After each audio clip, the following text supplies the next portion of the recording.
नमस्कार दोस्तों, मैं शंकर सिंह बिस्ट। अभी हम हैं अपने भटकोट में स्थित मिश्रित वन में, जहाँ पर हम पिछले 2-3 सालों से एक मिश्रित वन तैयार करने की कोशिश कर रहे हैं और विभिन्न तरीके के प्लांटेशन किए हुए हैं, जिसका रिजल्ट आप ये देख रहे हैं। और पीछे भी कुछ प्लांट्स लगे हुए हैं।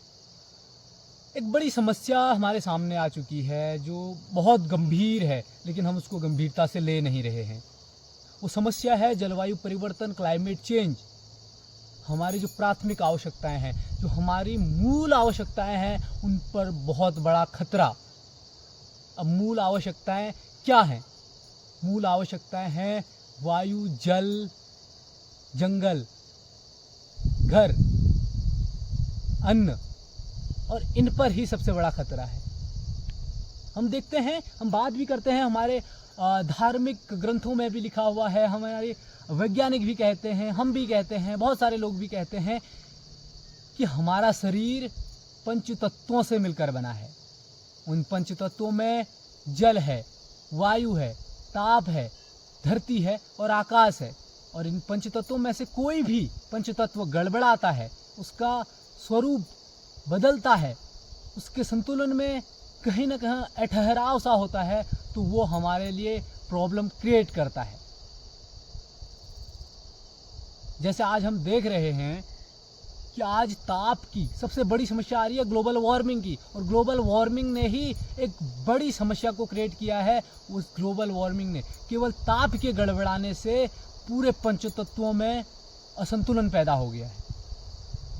हमने देखा कि हमारा लालच, इंसान का लालच इतना बड़ा कि हमने अपने लिए अंधाधुंध इंफ्रास्ट्रक्चर बनाया, फैक्ट्रियां लगाई, विकास के नाम पर जंगलों को काटा, सड़कें बनाई, रेल लाइनें बनाए, औद्योगिक धंधे लगाए, और उसके बदले वहाँ से निकलने वाला कार्बन, मीथेन, क्लोरोफ्लोरो कार्बन, तो बहुत सारी ऐसी गैसें निकली जिनकी आवश्यकता तो इस धरती को थी, लेकिन वो आवश्यकता से अधिक हो गए।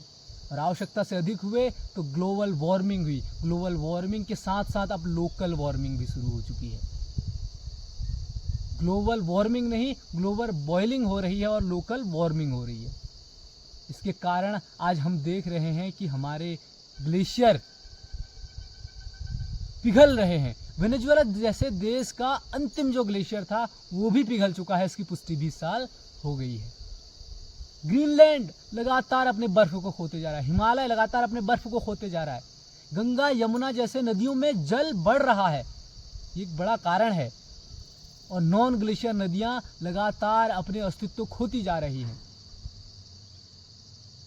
हमारे जो छोटे छोटे नौले, धारे, कुएं, बावड़ियां, वो सब सूख रहे हैं और सूख चुके हैं, लेकिन फिर भी हम नहीं जाग रहे। हमारी शासन, हमारे प्रशासन, हमारे लोग, हम उसकी बिल्कुल भी चिंता नहीं कर रहे हैं। वो कहते हैं ना कि हमें पता है कि हमारी मृत्यु निश्चित है, लेकिन फिर भी जीने की इच्छा नहीं छूटती, विकास की इच्छा नहीं छूटती, आगे बढ़ने की इच्छा नहीं छूटती। तो वही यहाँ भी हो रहा है। हमें पता है कि हमने इतनी बड़ी प्रॉब्लम क्रिएट कर दी है, लेकिन फिर भी हम उसके प्रति सचेत नहीं हैं, उसके प्रति सजग नहीं हैं, उसके प्रति काम नहीं कर रहे हैं।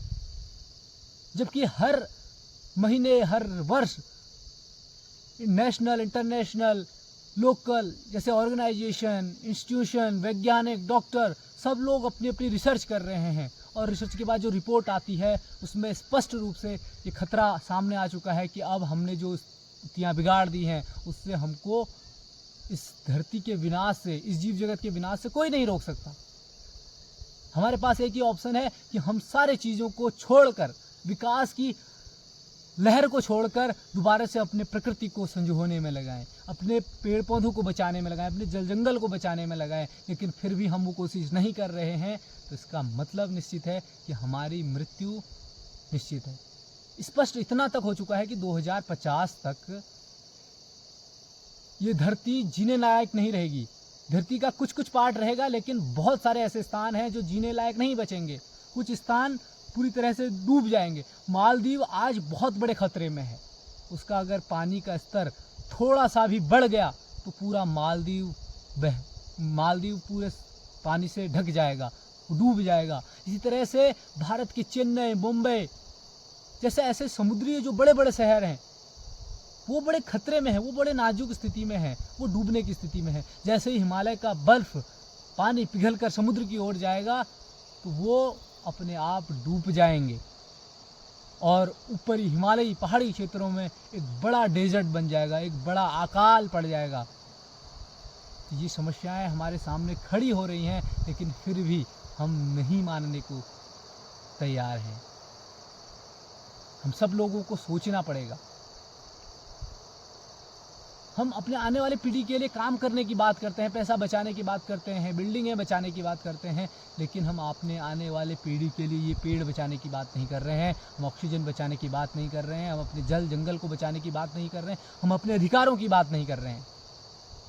हिमालय की बात करें, उत्तराखंड की बात करें, हिमाचल की बात करें, जम्मू कश्मीर की बात करें, जो ये छोटे पहाड़ी प्रदेश थे, इनके अपने मूल नियम थे, कानून थे, इनके अधिकार थे, ये सब समझते थे।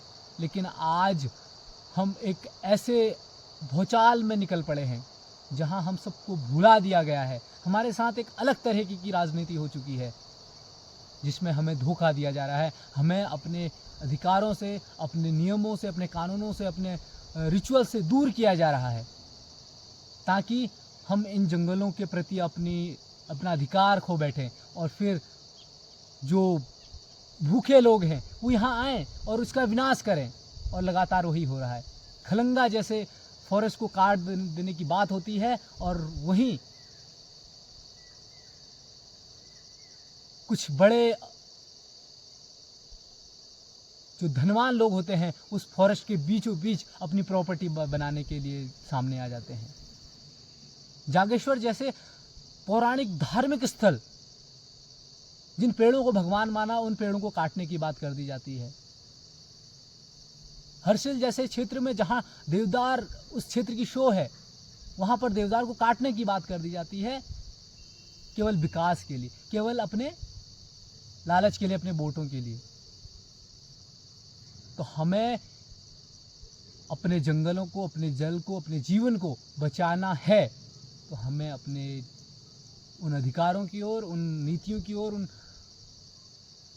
संस्कृति की ओर वापस लौटना पड़ेगा और इन जंगलों को बचाना पड़ेगा। जिस तरीके से आज वैज्ञानिक दावा कर रहे हैं कि हम आने वाले 50 सालों में बहुत बड़े खतरे के निशान में हैं और हो सकता है कि हम पूरी तरह से नष्ट भी हो जाएं, तो अगर उस चीज़ से बचना है तो हम सब लोगों को, केवल एक राज्य की बात नहीं है, केवल एक देश की बात नहीं है, कि एक क्षेत्र की बात नहीं है, पूरे विश्व के हर एक नागरिक को सोचना पड़ेगा। नहीं तो कोई 30-40 साल की ज़िंदगी और रह गई है, 40-50 साल की ज़िंदगी और रह गई है, बहुत बड़ा नुकसान सामने आने वाला है। अभी हम मौसम में कुछ परिवर्तन देख रहे हैं, हम देख रहे हैं कि बारिश टाइम पे होने लग गई है, लेकिन वो टाइम पे नहीं हो रही है। उसका परिवर्तन, उसका जो स्वरूप है वो पूरी तरह से चेंज हो गया है। उसका जो बारिश का पैटर्न था वो पूरी तरह चेंज हो गया है। जो बारिश एक हफ्ते में होनी थी वो 1 घंटे में हो रही है। जो बारिश जून में चाहिए थी वो बारिश फरवरी में हो रही है। जो बारिश अगस्त सितंबर में चाहिए थी वो बारिश मई में बरस जा रही है। और उसके बाद वो जो पूरा पैटर्न था वो चेंज हो जाता है।